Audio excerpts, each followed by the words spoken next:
And then you're diagnosed with cancer and you're like, gosh, there's no U-Haul behind the hearse. I can't take this bag with me. This bag isn't going to keep me warm at night. And my perspective and my focus shifted.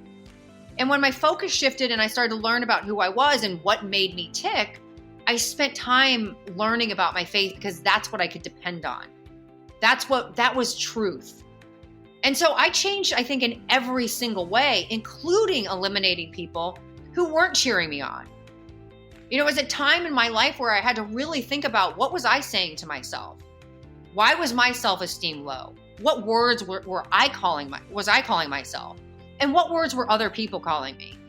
And when I figured that out and eliminated not only my own thoughts, terrible thoughts, but other people's, then I was able to be who I really was. And I rebuilt my self-esteem.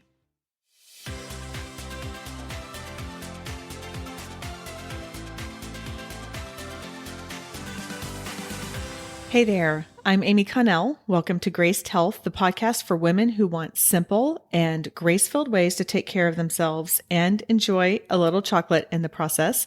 I'm a certified personal trainer and nutrition coach who wants you to know your eating, movement, and body don't have to be perfect. You just need to be able to do what you're called to do. Sometimes when I listen to podcasts, I make little notes in my phone, or sometimes I'll use Evernote of quotes that I hear and things, little nuggets that I want to remember. If you do too, then get that notepad ready, whether it is physical or electronic or however you like to take notes, because there are a lot of nuggets today. My guest, Christine Handy, is here to share her personal experience of being a model for 40 years, her self-esteem and how that shifted with breast cancer, and the impact of friends during numerous health issues. Christine is a mother of two. She is a breast cancer survivor. She's an international speaker, accomplished model, and a nationally recognized humanitarian and author of the book Walk Beside Me. Faced with the unimaginable, Christine had to put off her amazing modeling career, which obviously has been a really long one, but she had to put that on hold when she unexpectedly had medical issues that took horrendous turns for the worse. But through these trying times, she trusted in God, drew closer to God, and came out healed and stronger than ever. Christine's eyes were open to a new passion in life, which was sharing her story of hope and helping others. And her inspirational journey led her to embracing her self-esteem, her devotion to God, and the value of friendship. I can't wait for you to hear this conversation. Now, real quick, before we bring on Christine, I want to remind you of the resources tab over at gracedhealth.com. That's GRACED health.com. I have all kinds of free resources for you, like a 14-day health and body image devotional, my family's favorite make-ahead protein-packed breakfast recipes, and even a 20-minute HIIT workout video and everything. They're all free. Go check them out. Okay, let's bring on Christine. Christine, welcome to the Graced Health Podcast. I'm super glad you're here. Thank you so much for having me.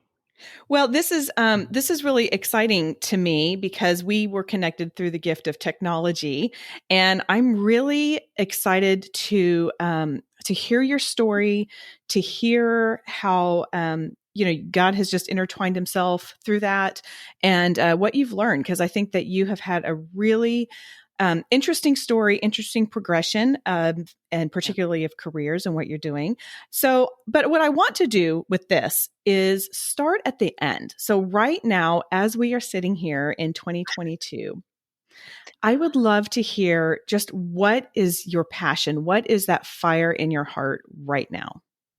I have a lot of fires. Yeah.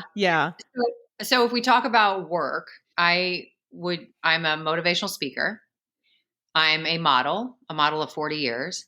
I'm a mother of two sons. I'm a mentor of breast cancer patients. I'm on the board of two nonprofits. I'm a student at Harvard. And I'm sure there's other things, but I'm a brand influencer on social media. which is kind of secondary in my opinion.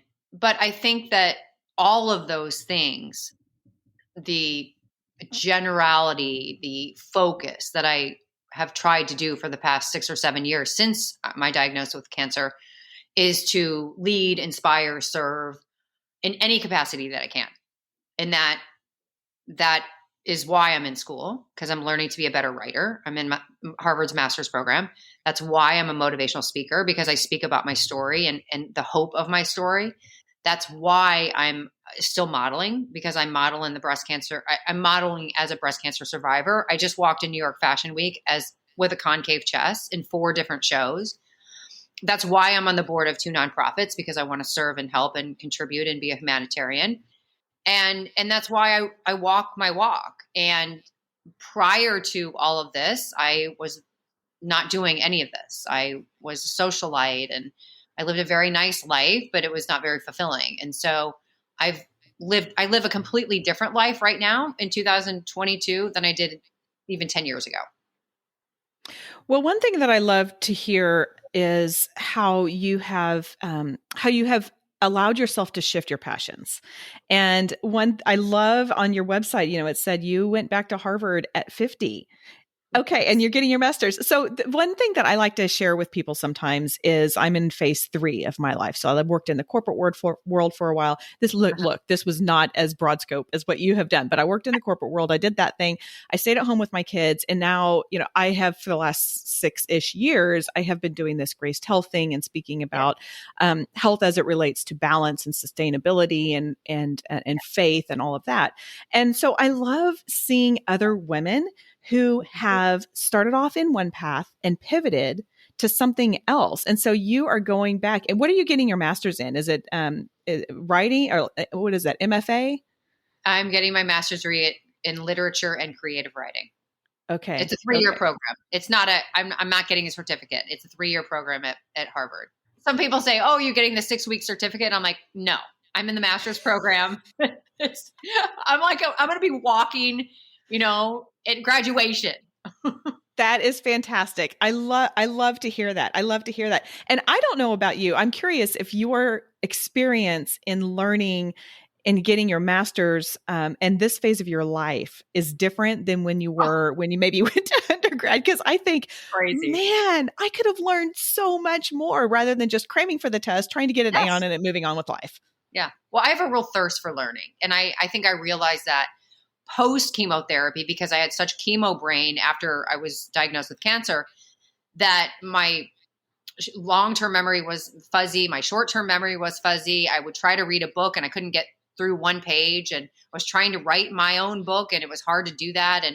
And so I said to myself, I need to either do puzzles, crossword puzzles, New York Times puzzle all day long, or I need to go back to school to get my mind right again.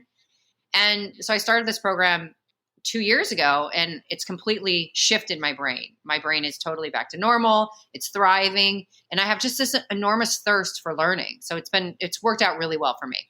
I love that. Yeah, I have such a thirst for learning as well, but it came way too late. I felt like I said, I don't think I appreciated the opportunity. I know I didn't appreciate the opportunities I had back when I was in school. But let's start off. So you mentioned earlier that you model, and that you previously, you model kind of before and BC and AC, right? Like before cancer and after cancer, but with different purpose. But I would love to hear some about like what that was like for you. I mean, I guess the word that I want to use is lifestyle, which can mean a lot of different things. And so I guess I would just open that door and let you answer that however you want. But, I have to imagine that being a professional model it's just a different world in a lot of different ways. So can you share a little bit about that with us? Sure. You're right. It's different. I started when I was 11. And so at 11, it's very different than at 21, and very different at 21 than it is in 31. And now at 51, it's very different than any of those stages. So I feel like I refer to myself as a lifer in the modeling world, but I had an eating disorder, and it was, I wouldn't say that modeling caused it, but it didn't help it. Okay. And so I went through that phase, but I never went through, sometimes people think of modeling as you do drugs and you have this wild lifestyle. I never did that. I just loved the industry. I loved what I did. I took it very seriously. Brands would hire me back because I'd show up on time and many models wouldn't. And so I could see the disruption from other models. I could see the kind of insecurity from other models. But for me, it was just a job. Well, and I love how you say that you took it seriously, because I have to imagine that that also promoted the longevity that you've had in 40 Yeah, years, because you can't do anything for 40 years if you're not doing the work that needs to be done. you're right. Wow. Yeah. Okay. So then, and I'm skipping around a lot, I know. And, but you got diagnosed with breast cancer, what, 6 or 7 years ago, you said? 2012. Yeah. Okay. Yep. And let's talk a little bit about, I know this is a passion of yours, or one of the things that you like talking about, and is self-esteem. And so Yes. I have to imagine, now look, I'm totally projecting here, but I have to imagine when your job is to look good and Yes. wearing clothes, wearing makeup, like whatever, in whatever capacity that you modeled. And then that is stripped away from you Yes. without any warning, without Yes. any permission. It didn't come up and say, "Hey, is this an okay time to have breast cancer?" That would, I mean, for me, even as a believer, like that would rock my world. Yes. Um, so talk to us some about how the challenges, not only externally from the breast cancer, but also internally, and your mindset about your self esteem, and the battle that you had to fight with within that regard, as well as the physical diagnosis. I think my self esteem was low from a very, very young age. And it's funny because people assume that models have very high self esteems. I've worked with a lot of different women, a lot of different young girls. I don't think any of us had really great self esteems. And part of the reason why I think that is because you're constantly being rejected. Like if my modeling agency sends out my comp sheet, which is basically our resume, you're getting rejected 90% of the time. So if they send it to 10 clients, you'll probably get asked by one to come back. So you have to kind of develop thick skin, but over the course of time, that can really negate your self-esteem. It did mine. And so it wasn't that I was used to disappointment or used to that negativity, but it was normal in my life, right?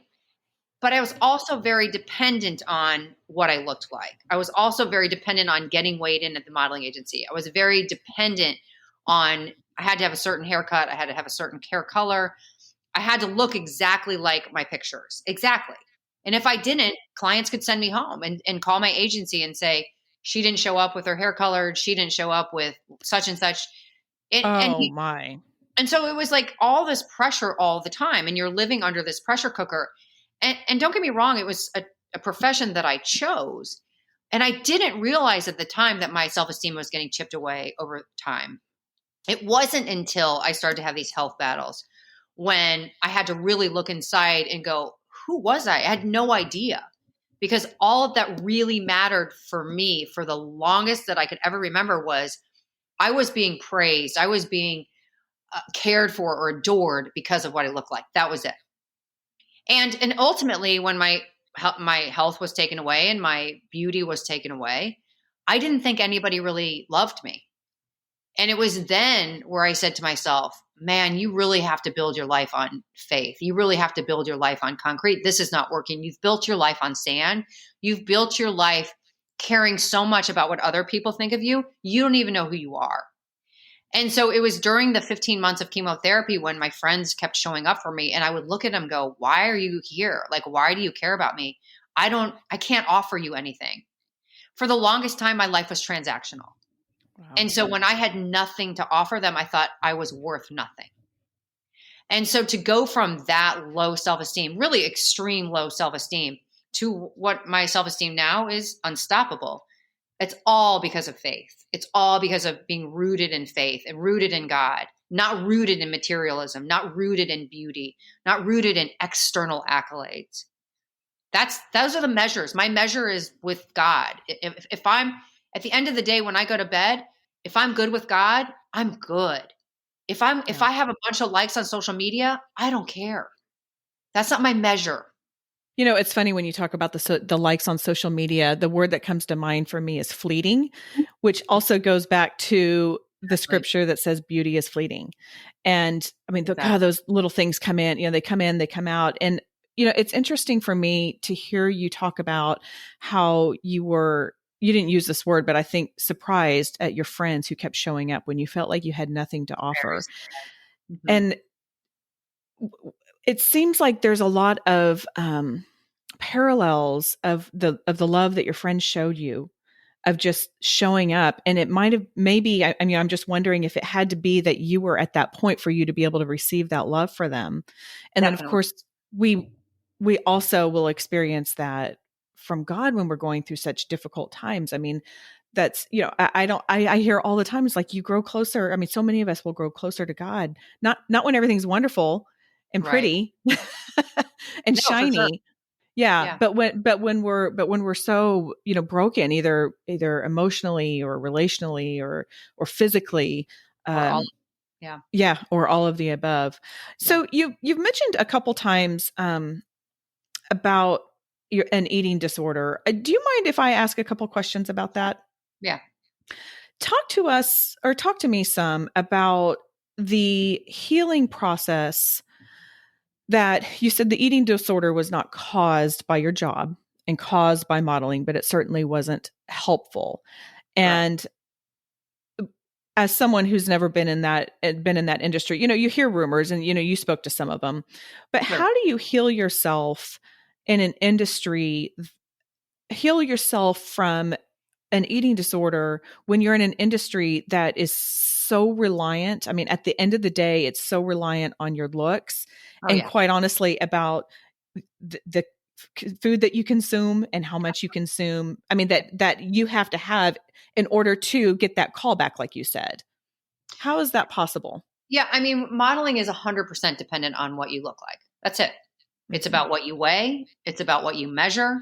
It's about your face. It's about your hair. It's about your nails. It's about your body type. 100%. Even if you're a plus size model, it's dependent on what you weigh, your measurements. It's the industry. I had an eating disorder from 11 to 21. Well, probably not 11, probably 13 to 21. And the only way that I kicked it was because I finally came home from college and I said to my parents, this is now controlling me. I'm not in control of it anymore. And so I need help. Like, really, I can't help myself anymore. And so they put me in hospital, and I was in a hospital for 30 days. And when I got out of the hospital, it wasn't perfect for a while, but I was relatively healed, and I still modeled after that. But I got to a point where the eating disorder was controlling me and I had no control over it. And that's when I was like, I need help. I surrender. And being in the hospital for me pretty much cured it. I needed that Wow. time. So that Yeah. was a really productive and beneficial Yes. time for you.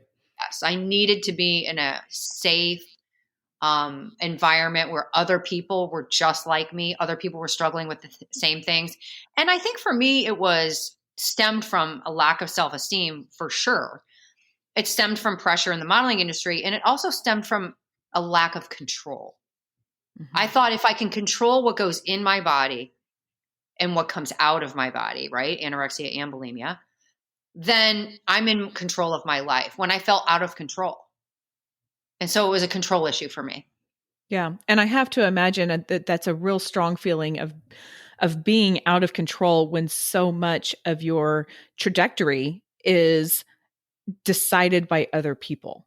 It's not like you can go out and say, I'm going to do this and I'm going to work hard and all of that. It's other people saying, we will allow you to do that. And you can do that, or you weigh enough, the right amount, or whatever that is. And it's one thing to just buckle up and go for it. But if you don't have full control over that, I can see um, how that would take over, for sure, for sure. Well, thank you for sharing that. I know that some of my community has definitely Yeah. had children who have struggled with that. And, I love that we are talking more just in general about mental health. Yes. And I think that we're starting to talk more about eating disorders, but there's still a lot of shame self-inflicted shame and from mothers and from people who are afflicted with it. And, it's a disease. It's a Yeah. disease. And yeah. Yes. And so, yeah, it can I definitely. also think that shame doesn't come from the Lord. Shame comes from Satan. There is no shame Absolutely. in faith. Yes. Amen to that. Amen to that. Okay. I So, don't have any shame. yeah. Oh, no. And I'm not saying you should. I'm just saying No, that no, there no, no. I know you're is. not. I know you're not. I definitely know you're not. But I did feel shame for much of my life. So I know exactly what you were saying. Absolutely. Yeah. But I Yeah. think that, and I try to teach my kids that. I try to say to them, if you feel shame in certain areas of your life, that's Satan controlling you, not God. That's so true. That is so true. There is no, yeah, that is not from the Lord. Yeah. I got to sit in that for just a second. Well, Ah. while you sit in that, let me talk a little bit about modeling right now. Sure. Because it's different. Like now, I just walked in New York Fashion Week for 4 different brands. I just turned 52. So when I walked, I was 51 years old, and I have a concave chest from breast cancer.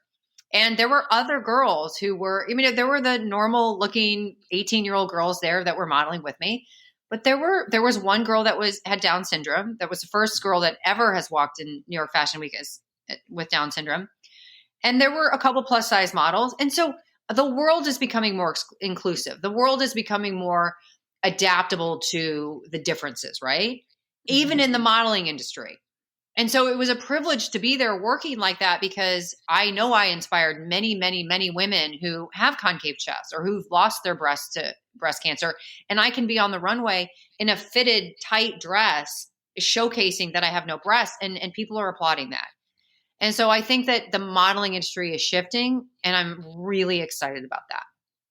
Wow. Yeah, that's really powerful. I'm really glad to hear that too, because in my world, one of the things that with social media is you can curate, right? And so I have curated a feed full of body positive, diverse representation. Like that is who I want to be surrounded by.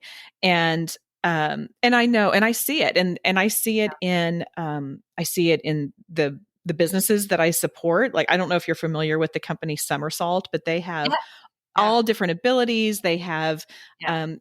I mean, like different skin colors, different sizes, and I'm like, I'm totally giving my business to people, to the companies that are doing that. But I have to imagine not only is that a hard mindset shift for them, but the other thing too that, and correct me if I'm wrong, and then is, they'll have with the sample sizes. So what I have heard too is sometimes it wasn't necessarily that you just had to fit in the sample size, which was like Right. a size 0. And if you didn't, or whatever it was, and if you didn't fit in the sample size, then you couldn't do it. And so there was that pressure as well. And so and I have to imagine that's a big investment for the companies to say like, well, we're now going to have 4 different sample sizes, or I mean, Yes. I don't, am I on the Yeah. track here? I mean, when I was 21, the sample size was a 2. And now the sample size is a 6. So it's changed. And I'm a 0 or a 2. So I don't fit the sample size anymore. I'm smaller. And that's not good or bad. It just is what it is. Sure. It's just changed. And actually Somersault, I've been talking to Somersault about doing a collaboration with them for a bikini top for breast cancer survivors who have lost their chests. So I've actually been talking to them for about 8 months, and they are very inclusive. It's an amazing company. It really is. It really is. I love them and their products so much. I really hope that works out for you.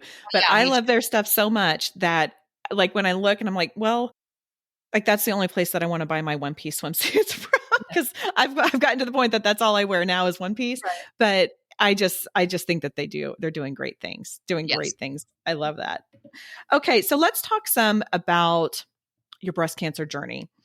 I've had conversations with people, and I feel like getting diagnosed with cancer and moving through that is it's a unique journey, right? Like it's not the same for everyone. So I'm curious, what are some of the, we'll just call them lessons or experiences that you learned throughout your journey that you might not have had the opportunity to have had you not been in that really difficult space?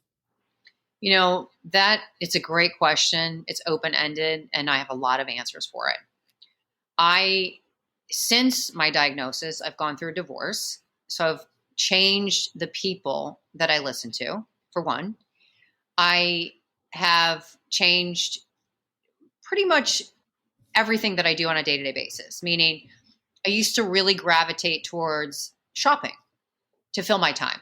I used to really gravitate towards going to lunch with my friends and having a glass of wine. And since my diagnosis, I don't have time for that anymore. I'm on a mission to have a purpose in life. I'm using my story for other people to help them, show them what not to do versus what to do. When I was dependent on materialism, when I was dependent on living a life of a social life, and there's nothing wrong with that. It just wasn't fulfilling me. It wasn't feeding me. And when I was diagnosed with cancer, and my beauty was stripped away, and I had to be stuck for 15 months in chemotherapy. Like I had no life. I was in physical pain. I was in emotional pain. I was questioning my faith. I was questioning my life, what I had done with my life. And when you go through 15 months of chemotherapy, it's a lot of alone time. Although I had great friends and great family show up for me, I was laying on my bathroom floor for too many nights. And that emotional pain and that emotional fear can be very crippling. And so, but I decided during that 15 months of chemotherapy, not right away, but within like the first 2 months, I decided that I was going to figure out who I was. And I was going to spend time in scripture, and I was going to spend time with people asking, what purpose do you have in life? Like, teach me, what have you done? And I started to find out what made me tick. I started to figure out, like, what did I really want to do? I didn't know if I was going to survive chemotherapy. I didn't know if I was going to live. I didn't know if cancer was going to come back. I didn't know if I was ever going to be cancer free. But what I figured out was I couldn't meditate on the outcome. What I needed to meditate on was today. I needed to meditate on the grace of God today. I needed to meditate on showing courage, not only for myself, but for the people around me, for my kids. And when I was stuck in that fear of there's not enough, right? Like in the modeling world, there's never enough jobs. Like when I was a guest model, I wanted to be more. Or when I went to buy a Prada bag and I was like, I don't want a Prada bag, I want a Louis Vuitton bag. Or it was that mentality of never enough, right? And then you're diagnosed with cancer and you're like, gosh, there's no U-Haul behind the hearse. I can't take this bag with me. This bag isn't going to keep me warm at night. And my perspective and my focus shifted. And when my focus shifted and I started to learn about who I was and what made me tick, I spent time learning about my faith because that's what I could depend on. That was truth. And so I changed, I think, in every single way, including eliminating people who weren't cheering me on. It was a time in my life where I had to really think about, what was I saying to myself? Why was my self-esteem low? What words was I calling myself? And what words were other people calling me? And when I figured that out and eliminated not only my own thoughts, terrible thoughts, but other people's, then I was able to be who I really was. And I rebuilt my self-esteem. You talk about the words that you were saying to yourself and that others were saying to you. I assume, or did you find that those were more powerful than you expected? They were killing me. Those thoughts were killing me. My thoughts were killing me. The people in my life, not all of them, just a few, the way they were speaking to me, what words they were speaking into me were destroying me. First of all, it destroyed my self-esteem. Mm-hmm. And I had a lot to do with that, right? Because I was listening to them and I was putting their opinion of me before my own. I had a doctor bully me so badly, I have a fused arm. I'm handicapped in my right arm because of him. He bullied me. He called me a hysterical housewife. I never shed a tear in his office. He labeled me. He got rid of me. He misdiagnosed me. He changed the trajectory of my life. I've never had a day without pain in 10 years because of that man. Oh. And I was listening to him like he was God, like he was the power.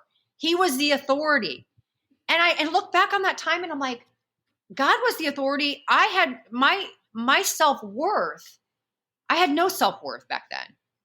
And if I had self-worth, I would have seen another doctor and I wouldn't be in the position I'm in. I'm not blaming myself. He's the one that went to medical school, but I'm also not blaming him. because there's no blame. Like, God will figure it out. Vengeance is not mine.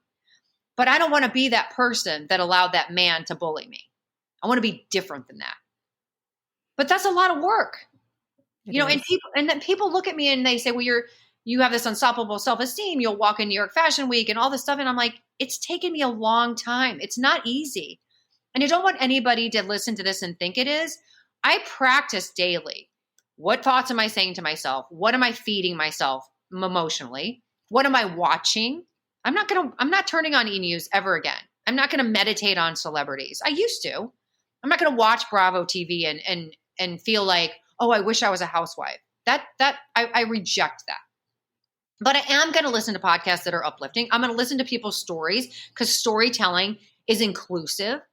And so I'm going to do these things to nurture my soul. And at the end of the day, like I said earlier, my measure is with God. It's not of this world. Amen. Oh my gosh. That's so true. And I think that that's such great wisdom for all of us, whether or not we are dealing with our own health battles or not. I mean, just protecting what we see, protecting our intake, right? What goes in. I mean, I used to tell my kids, I'm like, garbage in, garbage out. And that you can say that in a lot of ways. Like if it's garbage visually, then you're going to be, garbage out. There's garbage. I mean, there's all kinds of different ways. Like you eat garbage, garbage quality food, and let's be honest, garbage out that way too.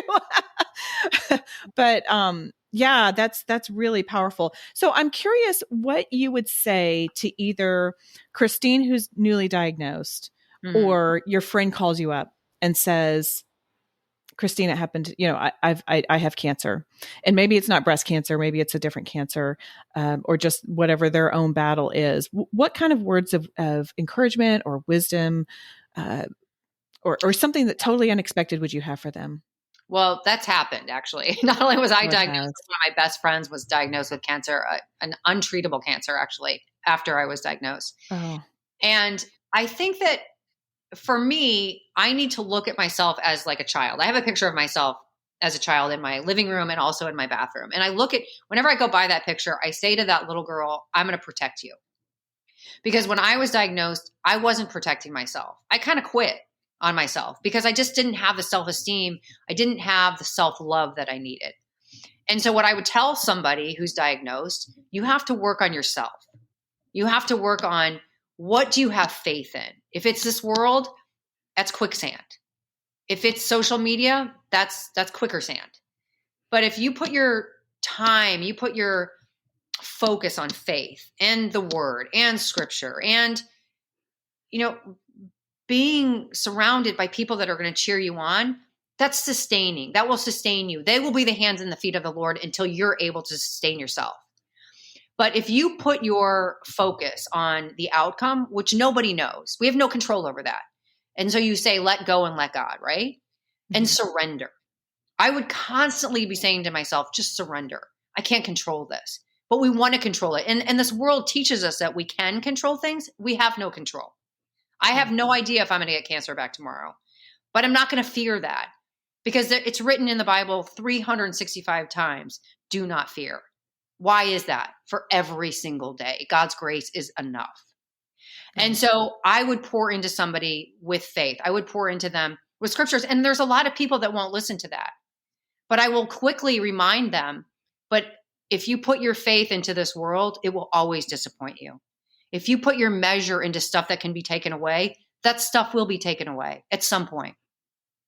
So pick your measure. Oh, that's good. Pick your measure. Yeah. What was your faith like? You're talking a lot about your faith now and how that has really changed, it sounds like. I'm curious what it was like before cancer. And there, I know that there were 40 something years before that. So pick a time, anytime, or maybe there's a progression, but what I'm hearing is a transformation and a growing and a deepening of your faith through the cancer and through the health issues.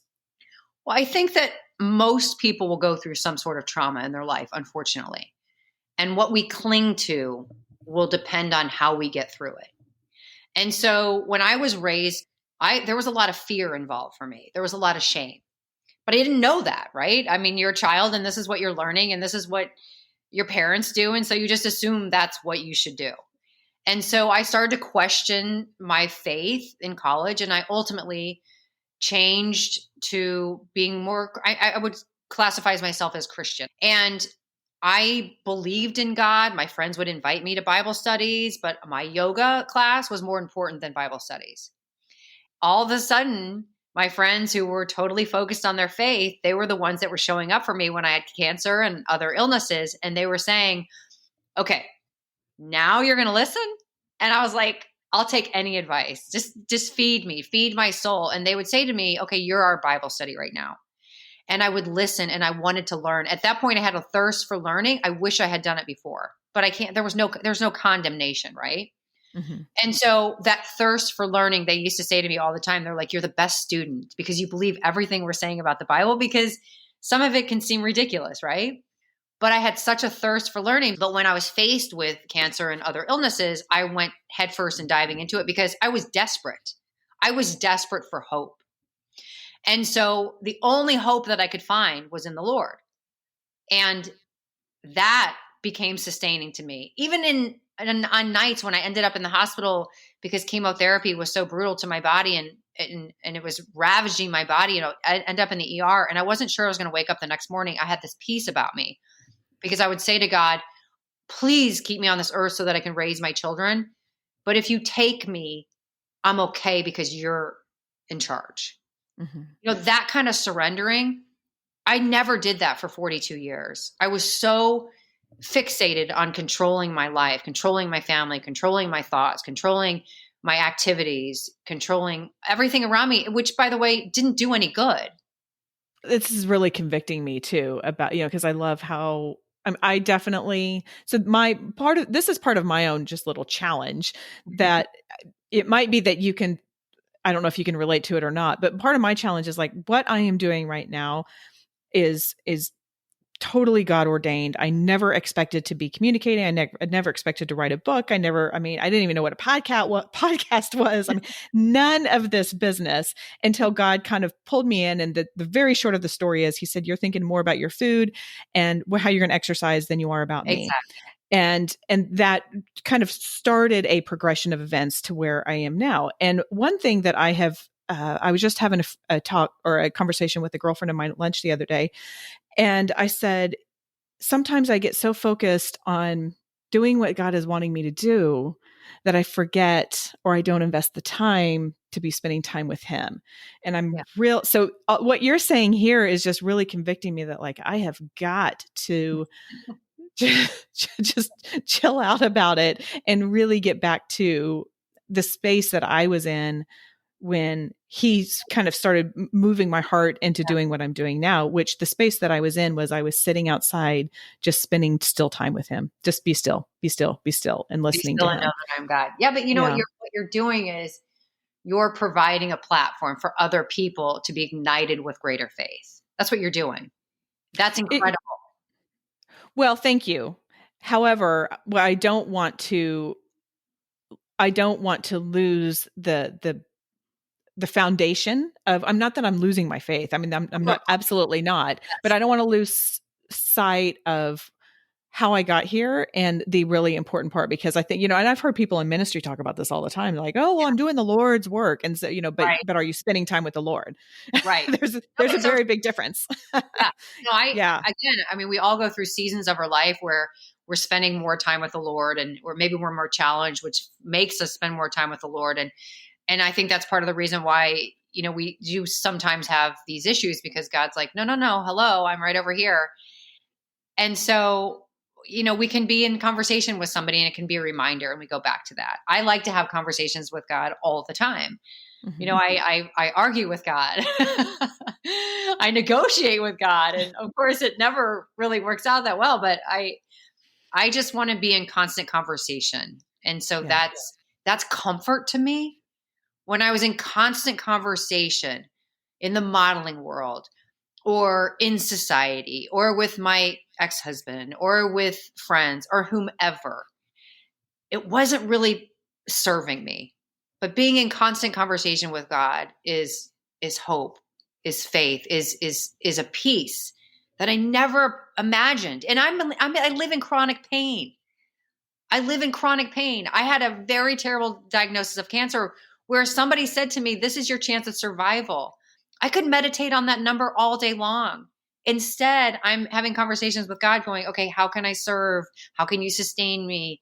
I know that there's somebody out there for me. I'm going to wait for you to bring that person." It's like these conversations are peaceful versus Mhm. like going on a dating. There's nothing wrong with dating apps, but I'm saying like versus going on a dating app and going, "Okay, I'm going to pick this, and this."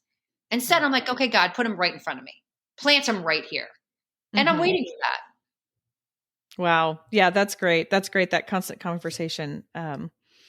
So good. So good. Okay. Now, you have written a novel that by judging the Amazon or by judging the description, it sounds eerily similar to to your story, but it is a Oh, yeah. novel. So I know that you were able to do it. It's fiction, it is fiction. Tell us some about your novel because this will be airing in May, and I'm strategically placing this because May is when a lot of us go on vacations, And and have we 5 want some bucks. and we want to read something, and I have a really smart community, and Yeah. they love learning new things, and so anyway, yeah, I would love for you to share some about your book. So my book is called Walk Beside Me, and it has been a national bestseller for 6 years. It's very juicy. It's very vulnerable. It's a fictional depiction of my life. Really, the only things that we changed were the cities and the names. And it's actually being in production to become a film called Willow, the feature film. So there's been a screenplay written based on my book, and I sold the rights to my book a few years ago, things like that. So it's a novel about the life I lived prior to cancer. You don't even get to cancer until page 200. It's a heartbreaking story, but it's filled with faith. It's filled with scriptures. It's filled with life's lessons. It's filled with friendship. And the end is hopeful. In the end, you don't really know what happens. I'm writing my second book, which is another reason why I'm going to Harvard, because I'm learning how to be a better writer. But it's a great story, and it's a sad story, but it's a great story. And by the way, the greatest gift we can give somebody is storytelling, because then they don't feel so alone in their pain. That is so true. I've been working on developing as a public speaker. And Yes. that is one thing that all the coaches will say is like, people will remember the stories. And I think about that. Like, I think about the lessons that I learned at church. I think about the stories that the pastor shares and then the lesson associated with it. But if he just starts spitting off a lot of facts and Right. knowledge, then it's like, wait a minute, what? But the Exactly. stories are what connect us with other people. And I love that you have been able to do that in a way through this novel and through this book. And I just think that this is going to be a really a great one for people to read wherever they are during their summer months. Yeah. I love it. Yeah, I feel very lucky that I was able to write it, and that it's helped a lot of people. Well, congratulations on that. I didn't realize that it is progressing beyond the book. Yes. That's fantastic. That's Yeah. fantastic. It's funny when I published the book, because this is a faith-based podcast.